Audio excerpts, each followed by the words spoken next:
ናዝራዊ ደግሞ ከፍልስጤማውያን ጋር መሆን አይችልም እና ኃጢአት ማለት ወዲያውኑ የሚገለን ላይሆን ይችላልና የያዕቆብ መልእክት ላይ እንደውም ምን ይላል? ምኞት ትጸነስና ኃጢአት ትወልዳለች ይላልና ኃጢአት ደግሞ ሞትን ትወልዳለች ይላልና ከመንፈሳዊ ነገራችን ወጥተን ሌላ ቦታ ስንሄድ ልክ እንደዚሁ ኃጢአት የምንሰራበትን የሆነ ወይ እናገኛለን ማለት ነው። እውቀት ነው ኃጢአት ደግሞ ፍላጎት ነውና የሚባሉ ነገር አሁን ዘፈን ኖርማል ነው የሚል ሰው አለ። ሳምሶን እኮ መጨረሻ ላይ የደረሰበት በጣም ከባድ ነው። አይኑ ተጎልጉሎ እስኪወጣ ምናምን እና የሚያሳዝን ታሪክ ነው ያለው እና እንግዲህ ያለንን ነገር ጎልጉሎ ከሚያወጣብን ከንስሐ መመለሱ መልካም ነው።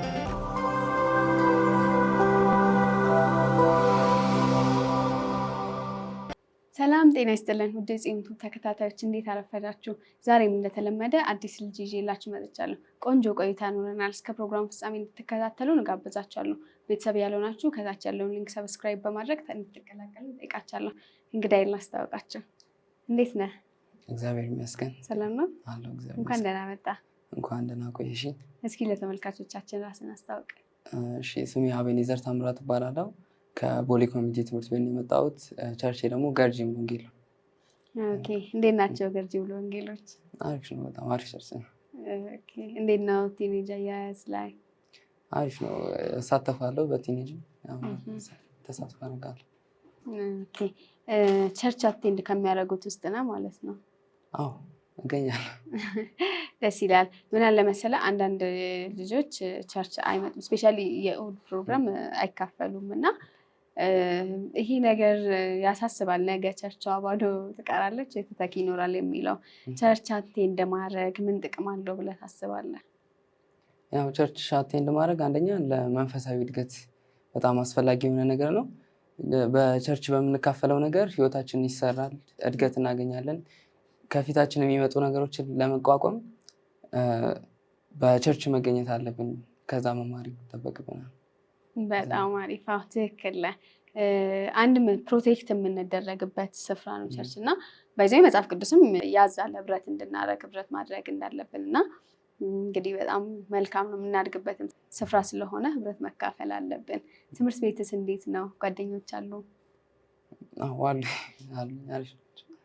አሪፍ ናቸው። አሪፍ ናቸው። ክርስቲያኖች ናቸው ወይስ? አሉኝ ክርስቲያን የሚሆኑ ጓደኞች አሉኝ፣ ክርስቲያን ያልሆኑም አሉኝ። ጓደኛ ስንመርጥ የራሳችን መስፈርት ሊኖረን ይገባል ብለህ ታስባለህ? አዎ፣ እግዚአብሔርን የሚፈራ ሰው መሆን አለበት የምንመርጠው። ምክንያቱም ጓደኛ በጣም ህይወታችን ላይ ተጽዕኖ ከሚያመጡ ሰዎች አንዱ ናቸውና ህይወታችንንም ማለት ሊቀይሩትም ወደ ጥሩም ወደ መጥፎም ለማድረግ ጀስት ከእነሱ ጋር ስለምንውል በጣም መምረጥ ተጠንቀቀን ልንመርጥ የሚገባን ነገሮች ናቸው። በጣም በቃ አተኩረን ልናውቅ የሚገባቸው ነገሮች ናቸው። እነዚህ ልንመርጥ የሚገባቸው ነገሮች ናቸው። ትክክል። ማለት ከጓደኞቻችን ጋር አሁን አንዳንድ ሚስጥር ማውራት ያለብን ሰዎች ለሁሉም ላገኘ ነው ጀስት ማለት አንዳንዴ ኖርማል ሰው እኮ ጓደኛ ታደርጋለች ኖርማል አብረን ማወር ነው። ግን እንደዚህ ስፔሻል ነገሮች ላይ ማማከር ላይ ዝም ብለን ላገኘን ሰዎች ማውራት አለብን ወይስ ሰው ምን አይነት ሰው መምረጥ አለብን ብለህ ታስባለህ? መንፈሳዊ የሆኑ ሰዎችን ብናማክር የተሻለ ነው። ምክንያቱም መንፈሳዊ የሆነ ሰው የሚሰጠን ምክር ወይም ተግሳጽም ቢሆን መንፈሳዊ ስለሆነ መንፈሳዊ ምክር ነው ሊሰጠን የሚችለው። ግን ከዓለማዊ ወይም ከስጋዊ ሰው ምክር የምንጠይቅ ወይ ደግሞ የተሰማን የምናገር ወይ ደግሞ ያሰብነው ነገር የተሰማን የምንናገር ከሆነ ዓለማዊ ምላሽ ወይም ስጋዊ ምላሽ ሊሰጠን ይችላል። ለዛ ላያንጸን ይችላል፣ ላይጠቅመን ይችላል እና መንፈሳዊ ሰዎች የሆኑ ለእግዚአብሔር ቅርብ የሆኑ እግዚአብሔርን የሚያዋሉ ከእግዚአብሔርም መልስ ሊሰጡን የሚችሉ ሰዎችን ማወያየት አለብን ብዬ ነው የማስበው። በጣም ደስ ይላል። ከቤተሰብ ጋር እንዴት ነህ? አሪፍ ነን። አሪፍ ቤተሰብ ነው ያለኝ። አሪፍ ነገር አለ። ደስ ይላል። እንዴት ናቸው እነርሱ? ስላንተ ያላቸው ቦታ ለክርስትና መንፈሳዊ ህይወት ያደረጉልህ አስተዋጽኦ አለ? አዎ፣ አንደኛ ቸርች እንድሄድ በጣም የሚያበረታቱኝ፣ ቸርች እንድሄድ በንብር የሚያበረታቱኝ። ሁለተኛ ደግሞ በቤት ውስጥም ማታ ማታ ላይ ምናምን ህብረት እናደርጋለን እና በህብረታችን ደግሞ አላለ ባይብል እናጠናለን እና ለመጽሐፍ ቅዱስም እውቀት እንዲኖረኝ ስለ መጽሐፍ ቅዱስ እንዳውቀው እነሱ በደንብ ረድተውኛል። በዛ ደስ ይላል በጣም። መጽሐፍ ቅዱስ በግል ታነባለህ? አነባለሁ። ደስ ይላል በጣም። መጽሐፍ ቅዱስ ማንበብ ጥቅም አለው ብለህ ታስባለህ? አዎ በደንብ ምክንያቱም መጽሐፍ ቅዱስ ስናነብ ስንጸልይ ጠዋት ላይ በተለይ ወይ ደግሞ በተመቸን ሰዓት ማለት አንደኛ ምንድነው በቀን ውሏችን የምናሰላስለው ነገር እናገኛለን። ዝም ብለን ባዶአችንን እናንወጣምና ጀስት መንፈሳችን ማለት አሁን ስጋዊ ምግብ አንድ ሰው በልቶ ሲወጣ ጠንክሮ እንደሚወጣ ልክ እንደዛው መጽሐፍ ቅዱስ አንብበን ጸልየን ስንወጣ መጽሐፍ ቅዱስ ስናነብ መንፈሳችን ይጠነክራል፣ መንፈሳችን ጉልበት ያገኛልና የሚያገኘን ሁላ ዝም ብለን አንሰበርም። በቃ የሆነ ጠንካሮች እንሆናለንና በቀን ውሏችን የሆነ ነገር ቢገጥመን ቃሉ እንዴት ነው እያለን እናስባለን። እግዚአብሔር ይከብርበታል አይከብርበትም የሚለውን በቃ ቀናችንን ይቀርጻል። በቃ መጽሐፍ ቅዱስ ማንበብና መጸለይ ሲሪየስ ነገር ናቸው። በደንብ ልናደርጋቸው የሚገቡ ነገሮች ናቸው። ያ በጣም እንዳልከው ነው። እግዚአብሔር ቃል ራሱ ሲናገር ቃሉ አላዋቂውን ጠቢብ ያደርጋል ይላል እና ኢቭን ሕፃናትንም ጠቢብ ያደርጋል ይላል። ወደ ጥበብ ለማድረግ ከእግዚአብሔር ጋር ኢንቴንሲቲያችን እንዲጨምር መንፈሳዊ ሕይወታችን እንዲጨምር መጽሐፍ ቅዱስ ማንበብ አለብን ብዬ አስብ። በእውነት ማለት መጽሐፍ ቅዱስ ማንበብ ወደኋላ መቅረት ሳይሆን ይበልጥ ደግሞ ስትሮንግ የሚያደርግ ለመንፈሳዊም ለምድራዊም ነገራችን ስትሮንግ የሚያደርግ ነገር ነው እና በጣም ደስ ይላል እና በርታ፣ ቀጥሉበት። እንዴት ነው ቸርች ላይ አገልግሎት ታገለግላለህ? አዎ በጸሎትም አገለግላለሁ። አልፎ አልፎ ደግሞ ድርስ ሲሰጠኝ ቃልም አንዳንዴ ሼር አደርጋለሁ። ያው በእንደዚህ ነው ማገለግለው እና እኔ ምድል ስለስተ አንድ ቃል ሼር አድርገን እስኪ። እሺ ምንድነው ይሄ ጀስት እንደ ምክርም ነገር ሊሆን ይችላል። ምንድነው መጽሐፍ ቅዱስ ላይ አንድ በጣም የገረመኝ ነገር አለና መማሪያም ሊሆነን ይችላል ብዬ ስላሰብኩኝ ነውና ከሳምሶን ሕይወት ነው ትንሽ ማውራሽና ሳምሶንን አይተሽው ከሆነ በጣም ማለት ከመወለዱ ጀምሮ በእግዚአብሔር ለምነው ጸልዮ የወለዱት ልጅ ነውና የእስራኤልን ሕዝብ ለመታደግ የመጣ ነውና እግዚአብሔር እንደዛ በኃይለኛ እጅ አስነስቶት አይተሽው ከሆነ የሆነ ሰዓት ላይ ምዕራፍ 14 አካባቢ መሳፍንት ላይ ወደ ተምና ወረደ ይላልና ወደ ተምና ከወረደ በኋላ ምን አየ ይላል? የሆነችን ሴት ፍልስጤማዊ አይቶ ወደዳት ይላልና ለፋሚሊዎች አይቶ ወደድኳት እኮ የሆነች ልጅ አይቼ ምናምን ነገር ፍልስጤማዊ ምናምን ብሎ ይነግራቸዋልና እነሱ ደግሞ እሱ ናዝራዊ ስለሆነ ናዝራዊ ደግሞ ከፍልስጤማውያን ጋር መሆን አይችሉምና ኖ አይቻልም ሲሉት ኖ አይ በቃ ማለት ኖርማል አድርጎ ነው ያየውና በትንሽ ነገር ነው የጀመረውና ከዛ ደግሞ ወጣና የሆነ ሰዓት ላይ ሲሄድ አንበሳ አገኘው መንገድ ላይና አንበሳውን ገሎት ሄደና የሆነ ሰዓት ሲመለስ የታሪኩን እናውቀዋለንና ማር የአንበሳ እንትን ውስጥ አገኘና ማለት ንቦች ቀፎ ሰርተው ማለት እና ምን ያደርገዋል ከማሩን አውጥቶ ሄዶ ለፋሚሊዎቹም ሰጥቶ ያበላቸዋልና ለናዝራዊ ይሄ በጣም እንትን ነው አይሆንም ማለት የተለየ ወገን ስለሆነ ከሞተ ነገር ጋር መነካካት አይችልም። ያው ከዛ እንደዛ እየሄደ እነዚህ ትንሽ የሚመስሉ ነገሮች ናቸውና ከዛች ሴት ጋር በቃ ብዙ ነገር ጨርሰው ግን ለሱ አልተዳረችለትም። ለሌላ ሰው ሲዳር ተናዶ ይሄዳል ምናምን በቃ ታሪኩን ያው ስለምናውቀው ማለት ግን ከዛ በኋላ እያየሽ ነው ማለት ኃጢአቱን እንትን እያለው ነው የመጣውና ከዛ በኋላ እንደውም የሆነ ፓርት ላይ የሆነች ጋለሞታ ጋር ሄደ ነገር የሚልም አለና ከዛን አሁንም እየቀጠለ ሄደና ደሊና ጋር ሄደ ይላለና ደሊና ጋር ሄደው እሷን ደግሞ ሊያገባትም አልነበረም የሆነ ምንም በቃ መጥፎ ሪሌሽንሺፕ ነበር የነበራቸውና ሊያገባት አትሊስት ያችኛዋን ሊያገባት ነበር የፈለገው ይሻላል ከዚህኛው ማለት ከዚች ጋር ግን ዝም ብሎ ነው የሚሉት በቃ ዝም ብሎ ይተኛል እሷ ጋር እየሄደ ምናምን ነገርና እያደገ ከዛን ኃይልህ ምንድነው ብላ ነግራው ከዛን የሆነ ሰዓት ላይ እሱም እየቀለደባት እንደውም እሷ ሊያዋርድህ የሚችል ምንድነው እያለችው ነበር። ግልጽ ጥያቄ ነው እየጠየቀች ያለችው ልገለው ልታጠፋው እንደፈለገች ማለት ግን በቃ ቀጠለበት ይነግራታል እየዋሻት ግን በቃ ልክ ፍልስጤማውያን መጡ ብስትለው እንደ ቀልድ የሆነ ባስ ያሰረችውን ገነጣጥሎ ይነሳል ምናምን ነገርና ግን የሆነ ሰዓት ላይ በቃ እነሱን አስጨነቀችው ይላልና ነገራት አደረገችው ለጠላት ሰጠችውና ጠላት የፈለገው እሱን ተራ ሰው ለማድረግ ብቻ አልነበረም ተራ አድርጎት ሊጮትበት ነው የፈለገውና እነ ፍልስጤማውያን ያው በቃ ተጫወቱበት ማለት ነው። ግን እግዚአብሔር መለሰው እና ግን ምንድነው ከዚህ ላይ እንድንማር የፈለኩት ኃጢአት ማለት ወዲያውኑ የሚገለን ላይሆን ይችላልና የያዕቆብ መልእክት ላይ እንደውም ምን ይላል ምኞት ትጸነስና ኃጢአት ትወላለች ይላልና ኃጢአት ደግሞ ሞትን ትወላለች ይላልና ልክ እንደዚህ ነውና ሳምሶን አይተሹ ከሆነ ቀላል የሚመስሉ ትናንሽ ነገሮችን ነው ያደረገውና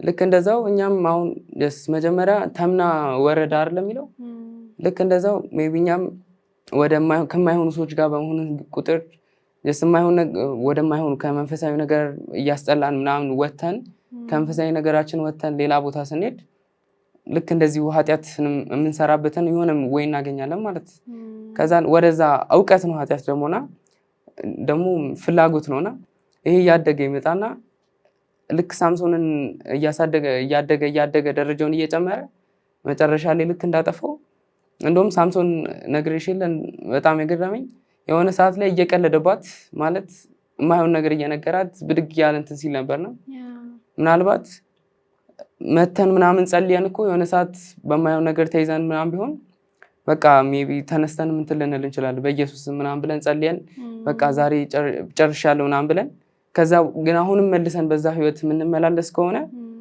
ሜቢ 1 ቀን 2 ቀን 3 ቀን 4 ቀን እንደዚህ እንትን ልንነሳ እንችላለን። ነገር ግን የሆነ ሰዓት ላይ እንዳቃተው ማለት ልክ በእኛም ህይወት ኃጢአትን ልማድ የምናደርገው ከሆነ ሁሌ የምናደርገው ከሆነ ልክ እንደ ሳምሶን የሆነ ሰዓት ላይ ምናልባት 2 ቀን የሆነ 2 ሳምንት የሆነ ሰዓት ምናልባት ለአመታትም እንደዚህ እየተሸዋወድን ምናልባት በቃ በእግዚአብሔርን ይቅር በለን ምናምን እያልን ከዛ ደግሞ እንደዚህ ሁሌ የምንመለስ ከሆነ ልክ በቃ ኃጢአት ልክ እንደዚህ ነው የሚያደርገንና የጸሎት ህይወታችንን እየበላ ይሄዳል። ለእግዚአብሔር ያለንን ቦታ ለእግዚአብሔር ያለንን ፍርሃት በቃ መንፈሳዊ ህይወታችንን በሙሉ እየበላ ይሄዳልና ኃጢአትን እንትን ቀላል ነገር ማድረግ የለብንም። አሁን የሚባሉ ነገር አሁን ዘፈን ኖርማል ነው የሚል ሰው አለ፣ ግን እንደዛ መሆን የለብንም። ምንድነው ትንሽ ሜቢ ልመስል ትችላለች፣ ግን ጅማሬው ትንሽ ቢሆንም ግን በኋላ ላይ ሊያጠፋን ላይ ይችላልና ኃጢአትን ልማድ ማድረግ የለብንም። ወይ በኃጢአት ውስጥ ካለን በንስሐ ዘግተን እግዚአብሔር ጸጋውን እንዳያበዛልን ጸልያን ከዛ በኋላ ከእግዚአብሔር ጋር መቀጠል ከእግዚአብሔር ሀሳብ ጋር መስማማት ነው እንጂ ኃጢአትን ህይወታችን አድርገን ይዘን መቀጠል የለብንም። በጣም ተባረክልኝ። በጣም ደስ የሚል ነገር ነው የነገርከን። እግዚአብሔር መሀሪ ነው። በንስሐ መመለስ ስፔሻሊ ኃጢአትን ከለመድ ነው እንደ ሳምሶን እኮ መጨረሻ ላይ የደረሰበት በጣም ከባድ ነው። አይኑ ተጎልጉሎ እስኪወጣ ምናምን እና የሚያሳዝን ታሪክ ነው ያለውና እንግዲህ ያለንን ነገር ጎልጉሎ ከሚያወጣብን በንስሐ መመለሱ መልካም ነው። አንዳንድ ጊዜ ደግሞ ምን ያስባሉ መሰለ ብዙ ሰዎች ኦርቲኔጆች በሆነ ኃጢአት ውስጥ ይገቡና እግዚአብሔር እኮ ይቅር አይለኝም ከዚህ በኋላ በቃ እኮ ምናምን ብሎ ተስፋ እግዚአብሔርን መፍራት ወደሱ መቅረብ መፍራት የሚፈሩ አለና በዛው ደግሞ ህይወታቸው ሲጠፋ እንመለከታለን። ለእነሱ የምትላቸው ነገር ይኖራል? ምንድነው ለእነዚህ ማለት እንፈልገው አንድ ነገር ምንጊዜ ማወቅ አለብንና እግዚአብሔር ሁልጊዜ ለኛ መልካም ነው። ማለትም በጥሩ ሁኔታም ውስጥ ሆነን ሊሆን ይችላል፣ የማይሆን ሁኔታ ውስጥም ገብተን ሊሆን ይችላል። እግዚአብሔር በእኛ ላይ መጥፎ ነገር የማድረግ ወይም ክፉ የመሆን በእኛ ላይ ምንም አይነት ፕሮግራም የለውምና ሊቀጣን ይችላል። ማለት ቢቀጣን እንኳን ጠልቶን ምናምን ሳይሆን እንድንመለስ ስለሚወደን ነውና እግዚአብሔር ሁልጊዜ ለኛ መልካም ነው። መልካም ሀሳብ ነው ለኛ ያለውና ይሄን ማወቅ አለባቸው። ማለት እግዚአብሔር በቃ ይሄ ሪያሊቲ ነው። በምንም ታምር እኛ ላይ ክፉ ነገር የማድረግ ወይም ደግሞ ሊጠላን አይችልም። በቃ በክርስቶስ እግዚአብሔር የወደደን እኮ ልጁን እስከ መስጠት አይደለ? ስለዚህ በማንኛውም አይነት የማይሆነ ሁኔታ ውስጥ እንኳን ብንገባ በኃጢአት ውስጥ እንኳን ብንወድቅ ምንድነው ማድረግ ያለብን? ንስሐ መግባት። ደግሞ ምንድነው አንድ የሚሰራው ስህተት አሁን ለምሳሌ አንድ ሰው ኃጢአት ከሰራ በኋላ ንስሐ ገባ አይደለ? ሌላ ጊዜ ምናልባት ቢወድቅ እግዚአብሔር የባለፈውን ቆጥሮ የኛውን ሁለተኛ አድርጎ የሚያስብ ነው የሚመስለውና እግዚአብሔር ያንን ጉዳይ በቃ ምን ሰርዞታልና በቃ በንስሐ ተዘግቷል ያ ጉዳይና ይሄ በቃ እግዚአብሔር ፍቅር መሆኑን መረዳት በቃ ለዚህ መልስ ነው ብዬ ነው የማስበው። እግዚአብሔር መልካም እንደሆነ ማወቅ በጣም ደስ ይላል። ትክክል ማለት እግዚአብሔር መልካም ነው። እግዚአብሔር የፍቅር አምላክ ነው። እንደውም አንድ ክፍል ላይ ምን ይላል? ከቁጣ ይልቅ ምህረትን ወደድክ ይላል እና እግዚአብሔር ከመቆጣት ይልቅ ሰው ቢመለስ በይቅርታ ቢመለስ ደስ ይለዋል እና የእግዚአብሔር ምህረት ዛሬ እጁ እንደተዘረጋች ነውና ይቻላል ተመለሱ እንላለን። እጅግ በጣም አመሰግናለሁ እዚህ ስቱዲዮ ድረስ መተቃለን ስለሰጠኸኝ። በመጨረሻ የምትለው ነገር ካለ እድሉን ልስጥ። ምንድነው ማለት ፈልገው እግዚአብሔርን መፍራት ይኖርብናልና ማለት ወደ ኃጢአት እንዳንገባ ምናምን አንድ ማወቅ ያለብን ነገር አለና እግዚአብሔር መፍራት የሚባል ነገር አለና ምንድነው አሁን ለምሳሌ በትምህርት ቤት ውስጥ ብንሆን አሁን ብዙ የሚወርወሮች ይብናሉና ማለት እግዚአብሔር የማይከብርባቸው የዋዛ የቀልድ እንደዚህ አይነት ነገሮች አሉና ወደዛ ገብተን እንዳናወራ በኃጢአት እንዳንያዝ ከሚዋሹ ጋር እንዳንዋሽ በቃ ከጀነሬሽኑ ጋር እንዳንመሳሰል አንድ ማወቅ ያለብን ነገር እግዚአብሔር መፍራት የሚባል ነውና እግዚአብሔርን ስንፈራ በቃ አሁን አንድ ነገር ውስጥ ልንገባ ስንል እግዚአብሔር ይከብርበታል ወይ እግዚአብሔር ምንድነው የሚለው አሁን እኔም ቢያየኝ ምን ይለኛል ማለት እየተመለከተኝ ነው እና ምን በቃ እግዚአብሔር መፍራት ማለት ማመዛዘን እግዚአብሔር አይደሰትበትም ብሎ መተው በቃ ይሄን ልማዳችን ማድረግ አለብን ወደ ነገር ልንገባ ስንል እግዚአብሔር የማይመቸው ነገር ከሆነ በቃ ኖ ማለት አለብንና ፍጻሜያችንን አይተን መሮጥ አሁን ልክና ሙሴን አይተነው ከሆነ የንጉሥ የልጅ ከመባል ይልቅ በቃ ከእግዚአብሔር ሕዝብ ጋር መከራ መቀበል መረጠ ይላልና ምክንያቱም ምንድነው በቃ ፍጻሜውን አይቶ ነበርና ከእግዚአብሔር ጋር መሆን መልካም እንደሆነ ስላወቀ በቃ ያንን እያየን የሮጠውና እኛም ምንድነው ማድረግ ያለብን ማለት ሙሴ ደስታ ስላልነበረው አይደለም ማለት ሰው ማጉረምረም ምናምን ደስ ይለዋልና እስራኤላውያን በሙሉ ሲያጉረመርሙ እሱ በቃ አብሯቸው የማያጉረመርም የነበረው ምንድነው በቃ እግዚአብሔርን ያውቀው ነበርና ፍጻሜውን ያውቅ ነበር ለዛ ፍጻሜውን አይቶ የሮጠ ሰው ነውና እኛም ምናልባት ኃጢአት እኮ ማለት መስራት ማንም ስለሚጠላ ምናምን ሳይሆን ግን በቃ ፍጻሜያችንን አይተን ንቀነው በቃ ስለማይመጥነን ደረጃችን ስላልሆነ በቃ ፍጻሜያችንን አይተን ወደ እግዚአብሔር መሮጥ አለብን። አመሰግናለሁ። እግዚአብሔር አብዝቶ ይባርክ። ጥሬና ክብረህ እዚህ ስቱዲዮ ድረስ በመምጣት ቃልን ስለሰጠን እጅግ አድርጌ አመሰግናለሁ።